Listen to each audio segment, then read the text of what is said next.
Welcome to the Deep Dive, where we slice through the densest research and official reports to give you the most compelling and comprehensive understanding of the topics shaping our world.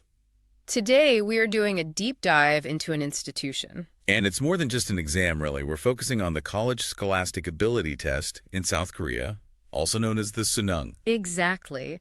Our sources, and these are official guides from the Korea Institute of Curriculum and Evaluation, or KICE, along with a ton of socioeconomic analysis, they all confirm the same thing. This is a foundational pillar of modern South Korean society. So it's not just about getting into college. No, not at all. It's the single most critical factor that determines which university a student gets into, and that in turn really dictates their entire career path, their lifetime earnings, even their social status. So our mission today is to get into the weeds of this, the rigor of this 9-hour test, the academic complexity, and just the incredible logistics behind it all. And to really appreciate the stakes, you have to start with the scale. This is the ultimate hook. The Suneung is the day the world stops. And we're not talking about a regional thing or schools just letting out early. No, this is the effective pausing of a modern high-speed economy, all for the sake of about 500,000 students. It's an unbelievable display of a national priority. It is. Every year, on the Thursday of November, everything else takes a backseat. Our sources listed out. Banks, government offices, they delay their opening hours. Major construction projects. They just stop. They're told to halt any noisy activity. Even military training gets suspended or postponed. The whole country just focuses on creating the perfect testing conditions. And the economic impact is real. The KRX stock markets in Seoul and other cities actually open late. Yeah. That one fact just blows my mind. When a nation's financial heart literally delays its beat to protect the focus of its students, that tells you everything. It tells you this exam is tied directly to the national identity. It's the culmination of 12 years of relentless study, and the entire national infrastructure is mobilized to minimize any tiny external variable that could hurt a student's score. Okay, so let's unpack the schedule of the day itself, because the endurance required here it's immense. It really is. This isn't like taking an SAT on a Saturday morning and then you're done. Students have to be in their seats, settled, by 8:10 a.m. And they aren't released until the very last period ends at 5:45 p.m. So you're looking at a full cognitive marathon. It runs nearly 10 hours from start to finish. And it's designed that way. It's not just testing knowledge. It's testing your mental fortitude under really extreme pressure. Now, most of it is multiple choice, right? The vast majority, yes. But there's this one technical detail in the mathematics section that perfectly illustrates the demand for absolute precision. The math anomaly. Exactly. Out of 30 questions in that section, 9 of them are short answer. And what's critical here is that you have to write in a specific positive integer, anything from 0 to 999. So no guessing. No safety net at all. No multiple choice options to eliminate. If your calculation is off by even a tiny bit, or you make one small arithmetic error, the question is just wrong. Yeah. 0 points. It demands total error-free calculation. Okay, let's talk about the logistics, because this is where the national commitment goes from impressive to, well, almost absurd. Right. My favorite detail has to be the aviation one. You don't really grasp the scale of this until you realize they are grounding commercial airplanes. For a 25-minute listening test, yes, that is the official policy. During the English listening portion. Yep, all planes taking off or landing, they're held or diverted, all across the entire country. Just so the engine noise doesn't interfere with the audio. It's a massive centralized air traffic control operation focused purely on the sound quality inside thousands of classrooms. That is just phenomenal. But you see similar efforts on the ground too, right? With public transport. Oh yeah. Metro and bus services are immediately increased. They do everything they can to prevent any chance of traffic delays. And if that doesn't work, if a student is stuck in a jam and panicking, the police step in. Our sources confirm it. Officers are deployed across the cities specifically to find late students and escort them to their testing sites. On motorcycles. On motorcycles, sirens blaring. It basically becomes a state-level emergency response just focused on punctuality. Which is amazing, but doesn't that highlight a sort of core flaw? Why is being late so catastrophic? You're disqualified if you miss the first section, that it requires this kind of response. That lack of flexibility is it's baked into this hyper-meritocratic system. Any kind of leeway could be seen as an unfair advantage. And that meticulousness extends to the teachers administering the test. Like they have their own set of incredibly strict rules. Almost humorous rules. The sources list them out. No talking, no opening a window, no sniffling too loudly. And my favorite, no standing directly in front of a student's desk. You can't be a distraction in any way. The environment has to be completely sterile. And for the students, of course, no phones, no books, no food, nothing. Okay, so once this 9-hour gauntlet is finally over, we get to the scoring. And this is where it gets really technical. It's not a simple raw score, is it? Not for most of it. English and Korean history are exceptions, but for the core subjects, it's all about a highly specific, standardized score based on what's called a Stanning curve. And this standardization is really the heart of the whole meritocratic ideal. It is. It's designed to make sure a student's performance is measured relative to everyone else taking the test that year. It adjusts for how hard the test was. So if it was a brutally difficult test one year, students aren't penalized with low scores across the board. Let's break down the formula, because it's the key to this whole thing.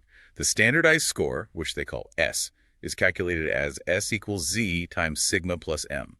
That formula is everything. The M is just an assigned mean, like 100 for core subjects, and sigma is the standard deviation. But the real star of the show is Z, the Z-score. And the Z-score is what exactly? The Z-score is your raw score minus the average score for that section, all divided by the standard deviation of that section. So Z is basically where you stand relative to everyone else. Let's try an analogy here. Please. Let's say student A gets a 90 on a test where the average was 70.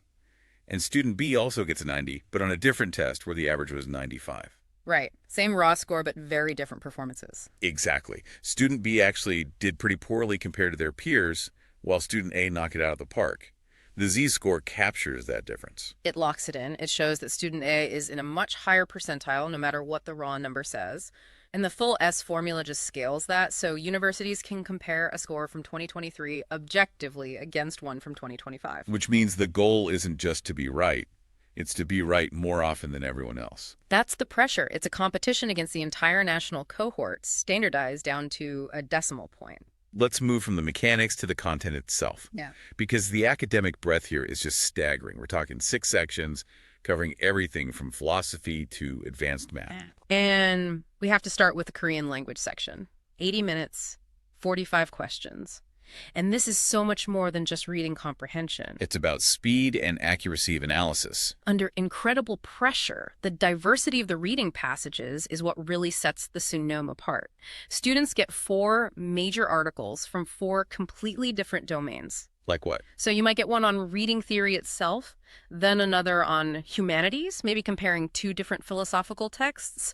Then you get one on law and the economy. And these are not simple texts. No, you could be reading excerpts from the actual civil code or something on complex macroeconomics. You're basically doing a rapid legal or economic analysis in just a few minutes. And the 4th one is science and technology. Right. High-level biology, physics, maybe something on a recent technology like 3D modeling or even the metaverse. I remember reading about the mixed text example from 2017. Oh, that's a classic. They combined a scientific text on the physical properties of concrete with a humanities text on its artistic use in modern architecture. So you had to analyze both simultaneously. And then answer questions that required you to synthesize concepts from both. Things that normally live in totally separate university departments. And on top of that, there's an elective choice within the Korean section itself. Yes, between speech and writing or the incredibly specialized language and media. Which sounds intense. The language and media option is basically a linguistics course. It demands deep knowledge of Korean phonology, syntax, morphology, even the history of the language, going back to medieval forms. It even gets into regional dialects. It can, yeah. It has covered the specifics of the Jeju language dialect. This is not casual reading. It is highly specialized scholarship. Okay, so after 80 minutes of that, they go straight into 100 minutes of mathematics. Right. And every single student, no matter their track, has to master Math 1 and Math 2. Which covers what? Math 1 is your pre-calculus foundation logarithms, sequences, trigonometry. Math 2 is where the calculus begins. Limits, differentiation, and integration. And after that mandatory core, they make a choice that pretty much defines their university path. That's the elective. You choose one from calculus, geometry, or probability and statistics. And that choice is hugely strategic. Hugely. The data is crystal clear. Calculus is the go-to for natural science majors engineering, physics, Probability and statistics is the standard choice for anyone in humanities, social sciences, or business. What about geometry? It seems to be the odd one out. It's the road less traveled, for sure. Only about 4% of students take it. And there's a fascinating strategic angle there because of the standardized scoring we talked about. Right, the Z-score. If you choose geometry and the group of students taking it happens to be a bit weaker that year, you could get a very high standardized school, even if your raw score isn't perfect. That there's a risk. A big one. If you're a science student and you choose probability and statistics instead of calculus, even if a university doesn't officially require calculus anymore, it might signal you're not as committed to high-level math. It's like a game of chess, not just doing the math problems. Exactly. And from there, they move to the 70-minute English language section, the one that grounds the planes. And that level of control is everywhere. The listening part, questions 1 to 17, is strictly limited to certain accents. General American English and Standard Canadian English. That's it. So no British accents, no Australian, no Irish. No, they explicitly exclude them. The goal is absolute fairness. They want to test language comprehension, not your ability to decode a thick regional accent you might not have been taught in school. It removes a variable. It simplifies preparation and ensures the material is accessible based on the standard curriculum. And the reading section is just as intense. It's not just about grammar. Not at all. It's about culture, Anglosphere culture. The texts often require a deep contextual understanding of US and UK society. You'll see references to Chaucer, Shakespeare, Dickens. So to really understand a passage, you might need to know the historical context of, say, 19th century British social reform. Precisely. It's more than just parsing the sentence, and that cultural depth is paired with really rigorous linguistic analysis. The test will even ask about detailed spelling and grammar differences between US and UK English. It's a linguistic, cultural, and literary exam all rolled into one.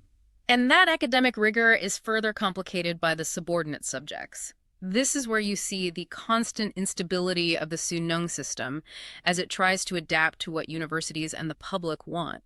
This is where students really have to commit to a science or humanities track, right? You choose up to 2 subjects. You do, but there are strict rules. You could choose, say, physics 2 and biology I, both sciences, fine.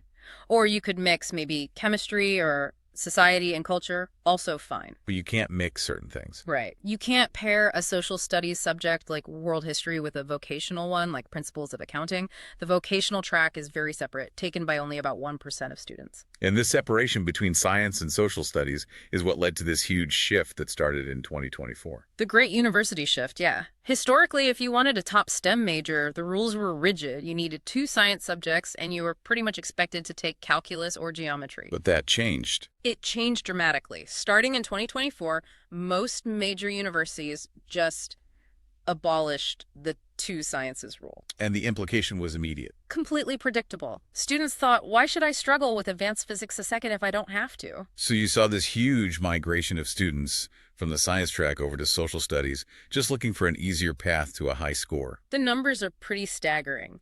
Before 2024, science subjects were more popular with top students.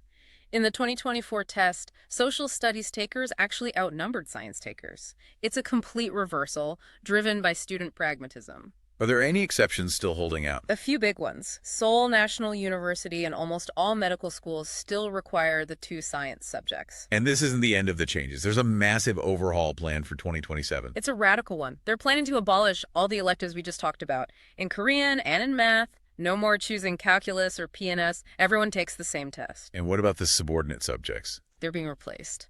All those diverse, specialized subjects, physics, economics, world history, are gone. In their place will be just 2 simplified subjects, integrated science and integrated social studies. And these are based on 10th grade level material. Yes. It's a very deliberate move to reduce the need for expensive private tutoring, the Hagwons, by getting rid of all that super specialized advanced content. But like you said, this system is always changing. Every revision tries to create fairness, but just opens up new ways to compete. It does, and that constant change and intense pressure leads directly to the social and human cost. It's a true pressure cooker environment. The psychological toll is, it's really well documented and quite sobering. It is. The sources link the immense pressure of the CSAT directly to high levels of stress, depression, and even suicide among students. This one day is seen as making or breaking their entire life. And the economic cost goes way beyond one family. It affects national demographics. Right. The high cost of preparing a child to compete in this system is cited as one of the factors contributing to South Korea's declining birth rate.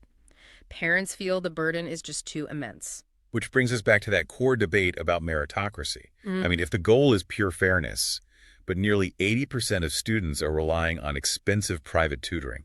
Then it's not a level playing field. It's inadvertently become a system that advantages students from wealthier families. That's the central paradox. And we have the data on that. In 2023, the average monthly spend on private education hit a record high. $434,000, which is around $300 a month, and that's just the average. Many pay far more. And 78.5% of students are participating in this, spending over 7 hours a week in these private academies.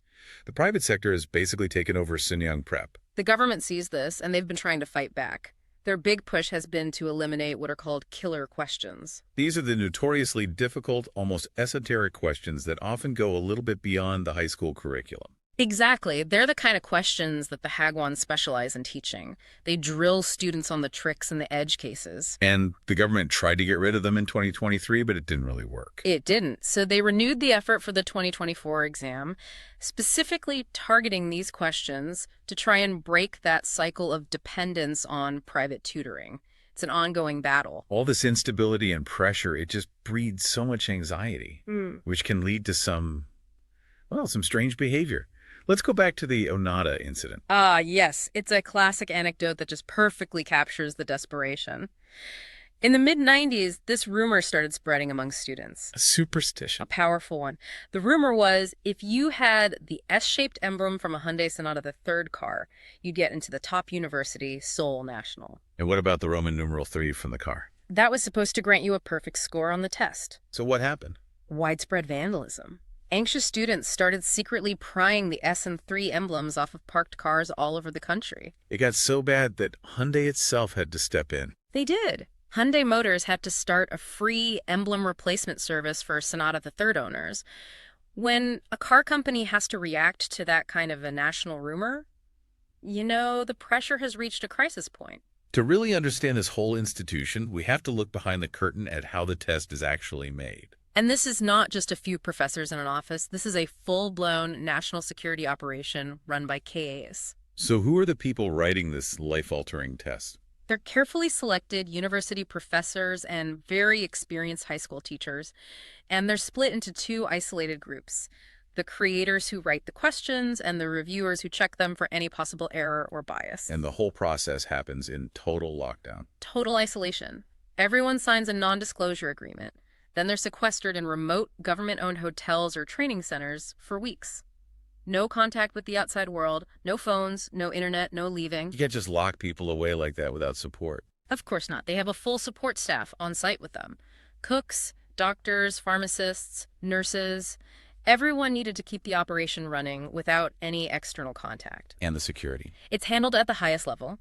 The Korean National Police and the National Intelligence Service, the NIS, provide physical security and surveillance for the entire period. It's a huge undertaking. And before the real Suneung in November, students have a whole series of official mock tests. These are crucial. The preliminary CSATs, or PCSATs, they're like the PSAT for the SAT in the U.S. They're official trial runs. And there are two different types, right? The NUAT and the CSAT simulation. Right, and they serve different purposes. The NUATs are run by local education offices.